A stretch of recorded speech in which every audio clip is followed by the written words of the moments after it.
Picked the wrong week to quit sniffing glue.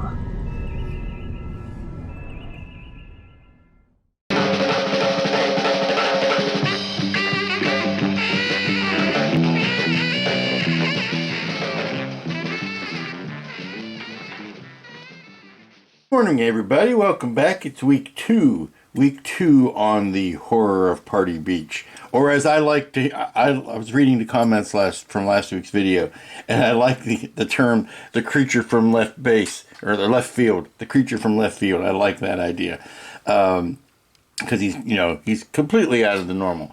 I'm just trying something today after thinking about it over the weekend, and I don't know how much I like it.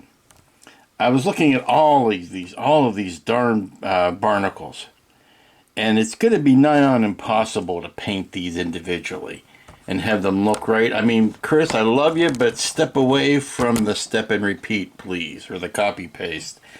Too many barnacles, and they can't be painted individually. You can only give the impression of them. So what I'm thinking is I glop on the main color, and then I'm going to put a wash over it to kind of capture some of the detail around it.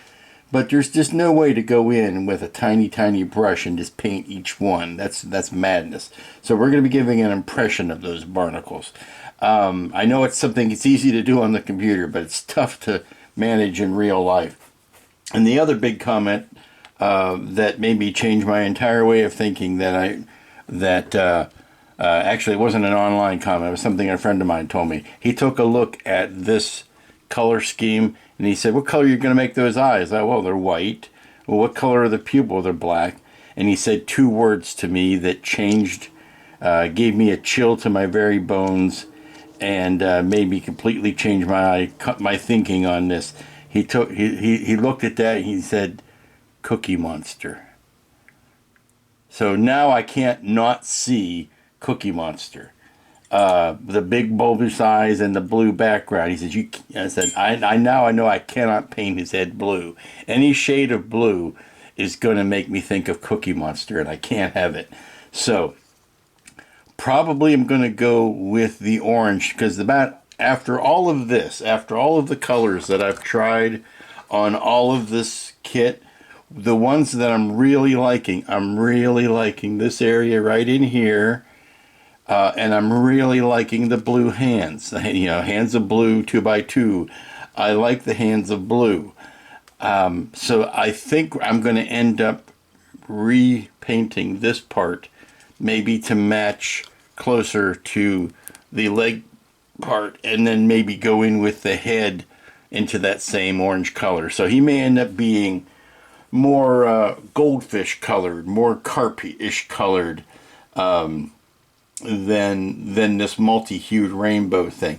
I realized this blue here was a mistake. I don't like that. Coming back to that, I realized that was a mistake. So I'm going to start maybe seeing what this is going to look like if I can put some orange over all of it. Maybe it won't be as bright an orange as that, but we're going to see what we can do to mitigate this. I'm thinking the green is not going to be the friend that I want it to be. Like the hands, don't like the rest. And I'm thinking only a slight dry, because I don't like how abrupt that all is. So maybe a slight wash over that, and then a dry brush to hit the highlights on the barnacles. I think the world would have been a better place without as many barnacles on this kit. There are just so many on that wheel. I did put in some brass there just to see how it was going to look, and then I will age that down and put some patina on it, some bluish, what happens to copper and brass when you let it oxidize. We'll do some of that. But something I'm really happy with is how the feelers are turning out there. I like that. So going back from that, I think the first thing to do is to try to put some different paint on this guy. Alrighty, hope you can tell the difference. I have painted the head completely, went into oranges and yellows.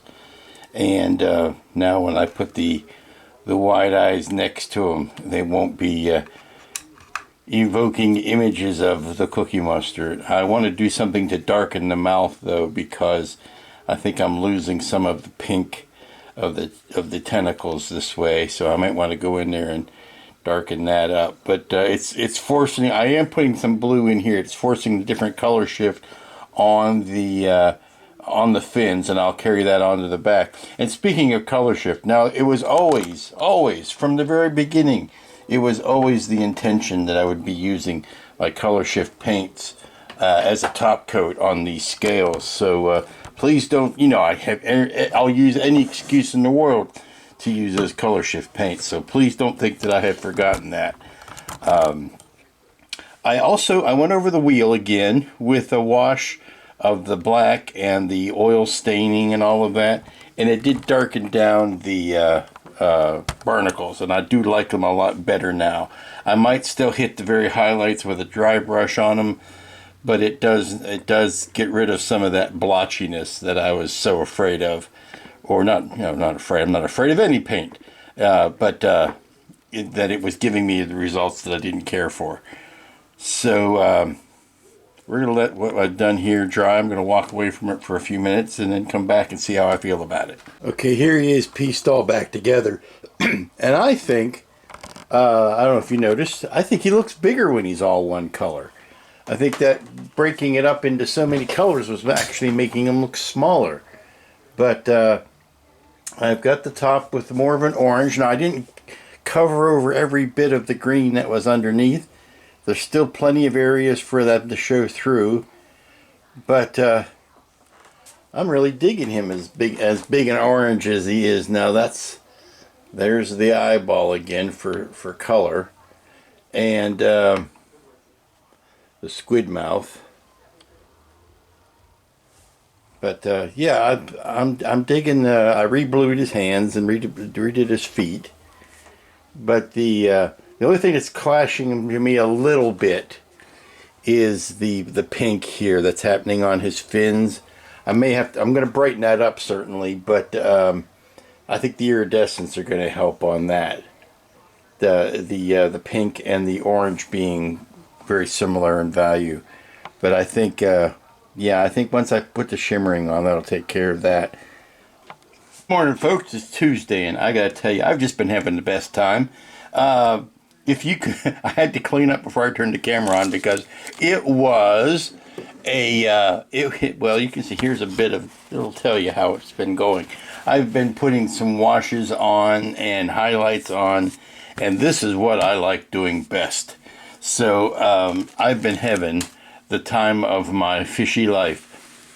Hopefully you can see how we are looking on our scales. Now, I will tell you with all honesty and candor that this is how I intended to do this. Now, it is maybe not the exact color combination.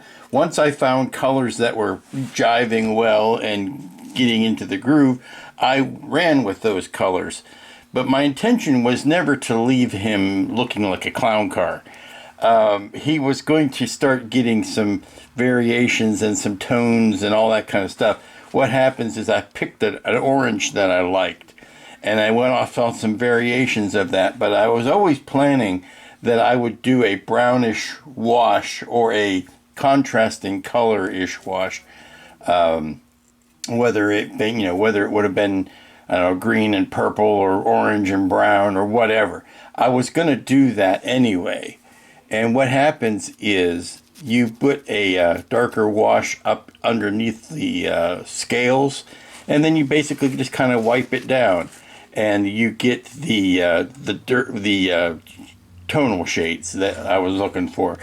That's what happens. Now, I've also been going back in and painting in some of the individual barnacles, but not all of them, because there's just way too many.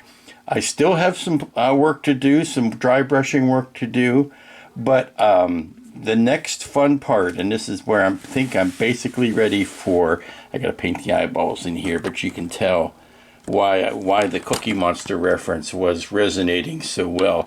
I've changed the color of his head because of that. But what is going to happen, see now look at all of that. You can see there are greens and oranges and yellows in there and blues.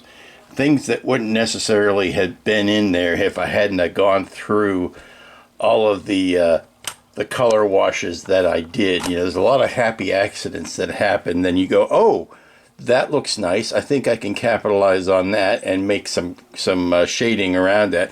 I might never have planned from the very, very beginning to put that particular shade of orange right there, but it becomes a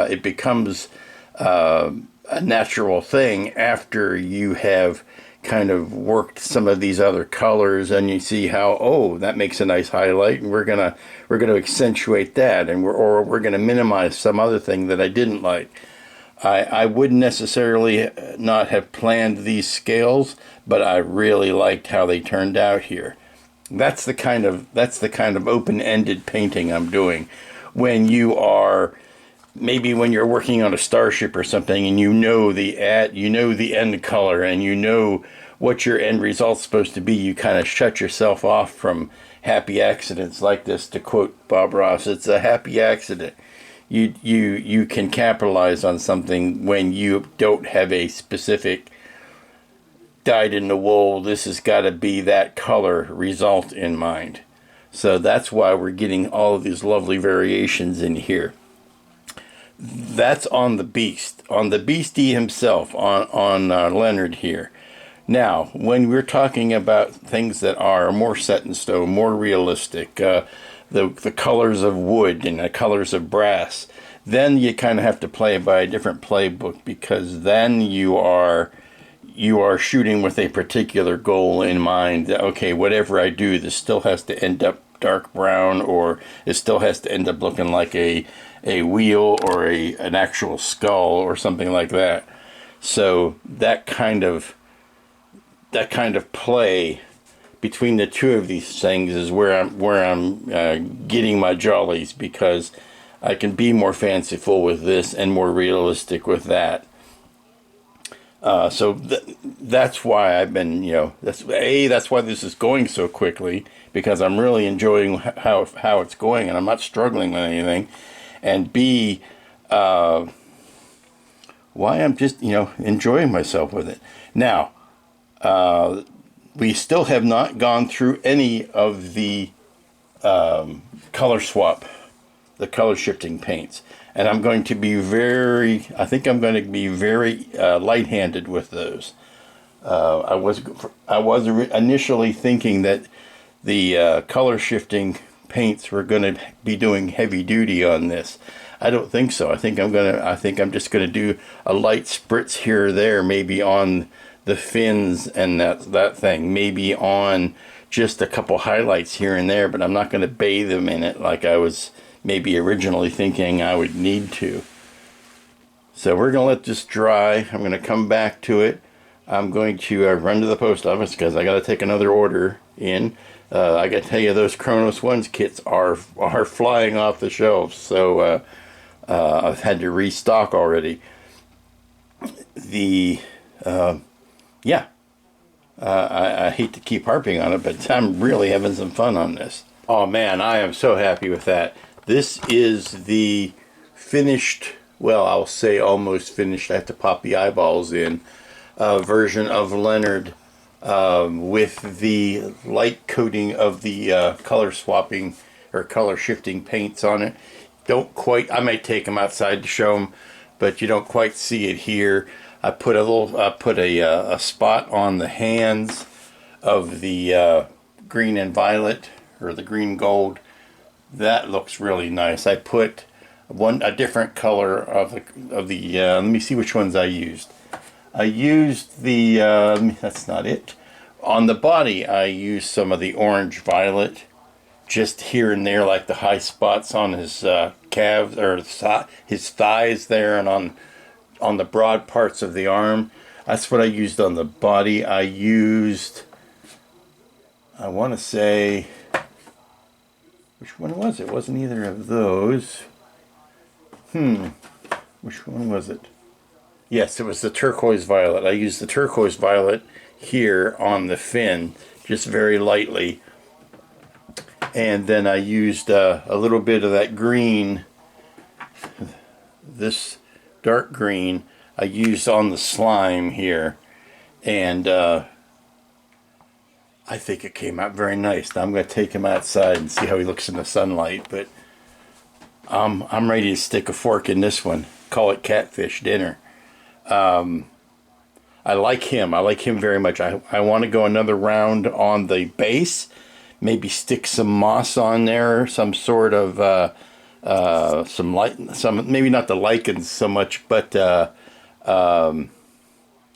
some of the powder that I use on the bases to make it look like moss, because we'd have a heavy moisture area here, and we might have some moss growing up. That might give it a little bit of a multimedia feel to it. I want to go one more round on the wheel here to make sure I'm happy with it, but I'm ready to pull him aside and stick his eyeballs in, pull him aside and call him done. Now here is, I mean, that's one of the eyeballs to go in. Want to put a gloss on those. I like the way the color shifting paint has a gloss to it. Gives them the suitably aquatic wet look. Yeah, I'm all kinds of happy with that. Okay, I think it's time to go ahead and whip up a little bit of the old epoxy and glue this head in. I'm going to leave the mouth out for right now, but glue the head in, and then I can clean up any seam work that needs done around the neck there, because it's not a very tight fit. I mean, it's good enough, but it's really not as seamless as I would like it to be. So let's go ahead and do that, and then we'll be ready for some outside picks. Alrighty, we're out here on the deck and in the shaded sunlight. It's not out in the bright sunlight, but man, those iridescents really pop out here. Yeah, buddy. The only thing left to do is pop the eyeballs in and give the base one more once over. Still not 100% happy with it, but I think I'm going to sit out here in the sun for a while. It's lovely. Look at the hand. Look at the iridescence on that hand. I love it. And down there on the foot. Alright, so one of the last things to do is to sink these eyeballs in, and now that's the color of them, and they're the big goony eyes. This has not been glued in yet. So I am wondering, that's a surprised look. I just noticed how surprised he looks without his feelers in there. What I'm thinking of doing, something that might make them look a little less artificial, is if I put a big old bed of epoxy in there, and push them in such a way that the epoxy kind of oozes out from around the eye, and makes them look a little less ping pong ball-y is the word I want to use. And it just seats it in there and acts like a big old viscous, oozy, viscous, oozy eye socket. Maybe that would be the best thing. I just want to know whether I should tint it or not. If I tint it, it'll look more intentional. If I don't, it'll look clear and it'll look like I was just doing a sloppy job of resining. If I tinted it, what would I tint it with? I'll have to think about that. There, I tinted it with some yellow paint. Actually, I colored it with some yellow paint, and put some in there, and then pushed the eyeballs into it. So now that they're seated in there, they're not. You don't have the black space like around and behind the eyeball. It doesn't look quite so muppety, because no one likes an uppity muppety. And I also put a bit of it on there. I don't expect it to stick, but we'll see, because there's just a tiny bit on there. No, it's not going to stick. Thinking that I want to make some viscous drool off of these feelers. Don't know exactly how to do that. I'm thinking epoxy and then let it mostly dry and then put it on just as it's getting ready to go off, so that when the drool is hanging down from it, it'll look good. But that's maybe gilding the lily, I'm not sure. Okay, we're coming up on the end of today's work, and I think the last thing to do will be to maybe give this base one more dry brushing with some gray. I'm trying to clean up and get everything out of the way because that's going to be messy. The eyeballs have set up. The feelers, these have also set up, so everything is sitting in there nice and dry. The eyeballs look better because there's not a big black gap around them. I filled it in with that epoxy, so they look like they're actually seated in there. So that much is nice. We'll put him aside and pull this forward. Now I have not glued down the skull or the jawbone yet, so we just have this piece. We've got that piece to glue on, but before we do, I want to do one more light dry brushing over top of these gray boards with some gray. So let's do that, and then we'll be ready to glue I think we'll be ready to glue the wheel on the wheelhouse, and we may be finished with this thing tomorrow. Alrighty, so I have just gone over all of the wood with some dry brushing that was basically just some gray. In this case it was Tamiya Sky Gray on a stiff brush, or mostly stiff brush, and just hitting the tops of the grain here. This is so wonderfully sculpted that the grain is very obvious, and it traps the washes, and it allows for the dry brushing. It's just a wonderful texture to it. So at this point, I think the last thing to do would be to I can go ahead and glue the wheel down. I'm happy with it. The Party Beach, I still want to do something more with the logo. It's still not popping the way that it should. I did almost a blood red here with a gold behind it to bring up the word horror, but the font here is so thin that there's not a lot I can do about bringing that text out. I may have to go over it almost with a white to bring that out, and but then again, that's not what the model's about. The figure is what the model is about, so we don't want to spend too much time on the base lest it overshadow the top. So let's go ahead and glue the wheel on, and we'll be ready to finish up. Well, good morning, everybody. It's Wednesday. I am back from the dentist, and if you start, my philosophy is if you start your day in the dentist chair, then it has no place to go but up from there. It was just a cleaning, no big deal, but you know, still not the most pleasant. Although I have to say the hygienist that I had today was a delight. I really enjoyed talking to her, and it makes the whole process that much better.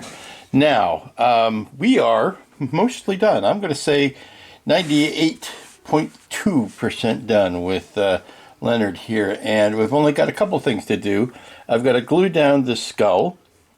I have to decide. My biggest decision right now is, do I put any sort of goo or ooze around that skull, or do I just glue it in and kind of leave it there? It's kind of I don't know, it's kind of sitting there kind of pasty looking, and it's not really in the environment. It's kind of sitting on top.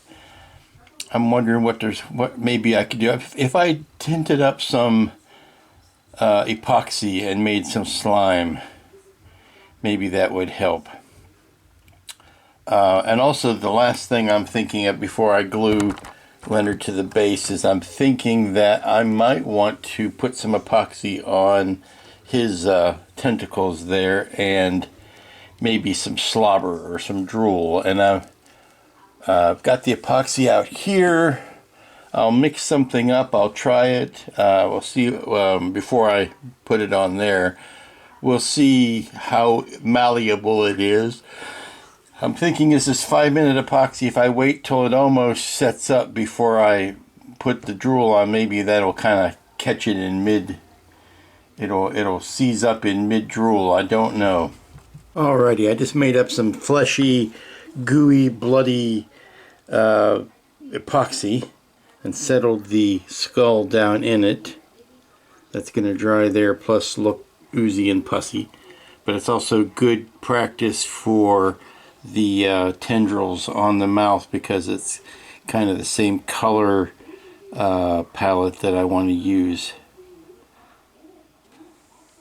So the last thing to do really is to stick this guy in the base and glue him down. Okay, so I put some slime. I got the head slimed in. I put some slime on the tentacles. I like it. It's not doing exactly what I'd hoped. It is giving me some drool under his lip there, which is nice, but it's not.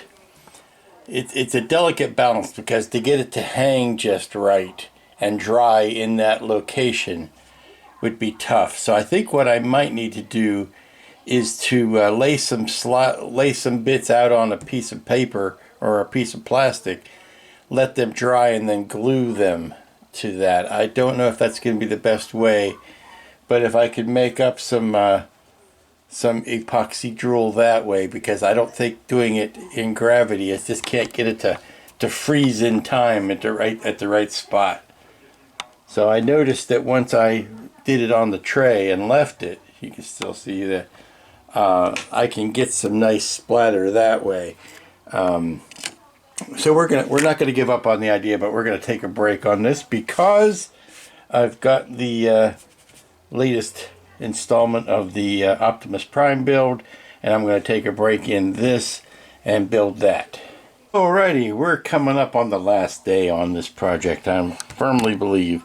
Last night I took him to the modeling group meeting, and he was well received, I feel, but we did point out some things that needed to be fixed or addressed, or at least finished up. And one of them, of which was, I wanted to put more of the moss on here. I started a little bit yesterday right here. I started a little bit right there, but in the really wet spots, I would like to put maybe a little pool of epoxy, and then sprinkle some of the moss on there, like it was starting to grow up from the damp. And I think that will put off the nice finish on that. Now overnight and into the next day, you can really see how this is set up. This is the clear epoxy on the hot dog, so to speak, on the feelers there, and it is starting to. I mean, it looks a lot better than it did at the time. I'm seeing the solid drool coming off of there, but I can't help but wonder if there isn't something more we can add to that. So I play around with that a bit today, and I'm thinking it would probably help to put a similar gloss of the epoxy over the eyes. Now I know this whole thing is supposed to be a wet fish and should be shiny, but I really think he needs some clear epoxy over the eyes to help sell the glossiness of that, make it look less artificial.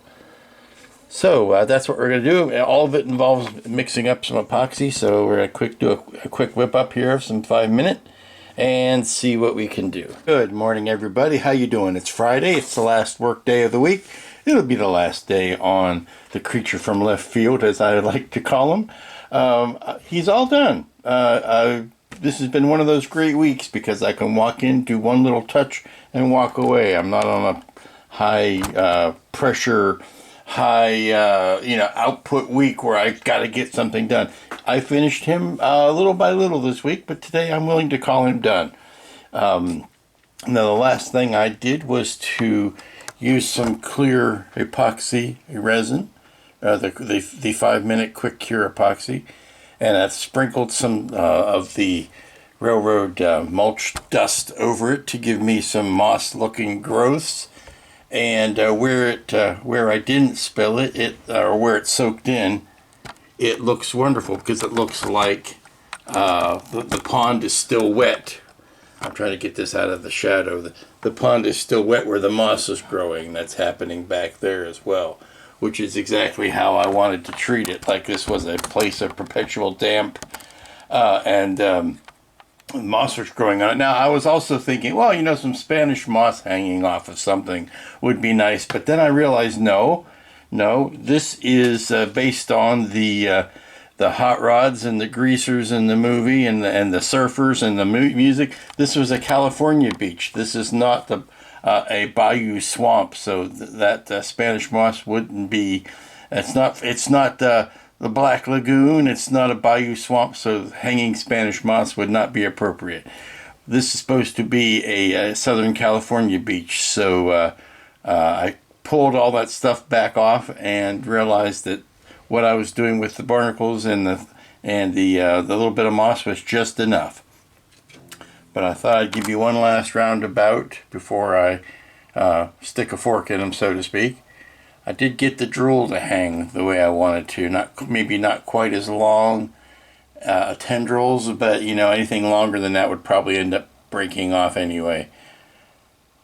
But and also setting the eyes in. I think I mentioned that yesterday. Got rid of that gap around the eyes, make them look less goony, slightly less goony. They still looks kind of goony, but give them a quick turn on the turntable, so you can see all the lovely details.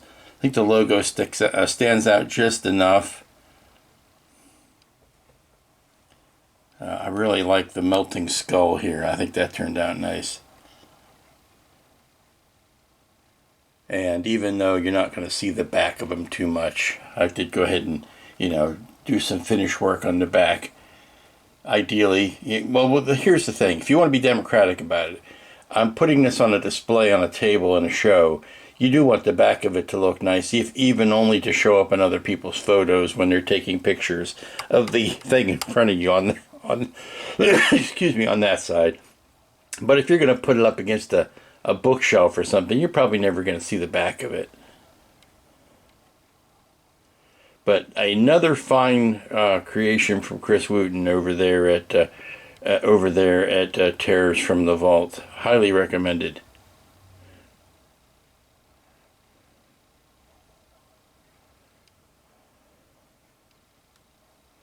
And that's Leonard. What used to be Leonard Nemo. His full name would be Leonard Nemo, since he does have some of that orange, the orange coloring. But that is the Horror of Party Beach. I hope you enjoyed. And that's going to do it for this build. Now, if you'll notice something odd, it's because I'm wearing this fine chapeau. Gentleman by the name of Adam dropped this off. He's a longtime viewer, stopped by. He's from Canada. He's from above the border, but not too far from Vulcan in Alberta, Canada. So he thought he would bring me a souvenir from Alberta. So thank you again, Adam. It was a pleasure to meet you. And you know, you find yourself in the area. I'm not going to swing the doors wide open to everybody, but if you find yourself in the area and you want the nickel tour, just drop me a line. So until next week. What am I building next week? What am I building? I don't know. I honestly don't know. I haven't thought that far in advance. I've got plenty of things stacked up. Don't know if I want to get into another long and involved build right away, so I might see if there's another figure floating around the stash that I need to get to. So until next week, y'all be good, be safe, be smart, be back next time.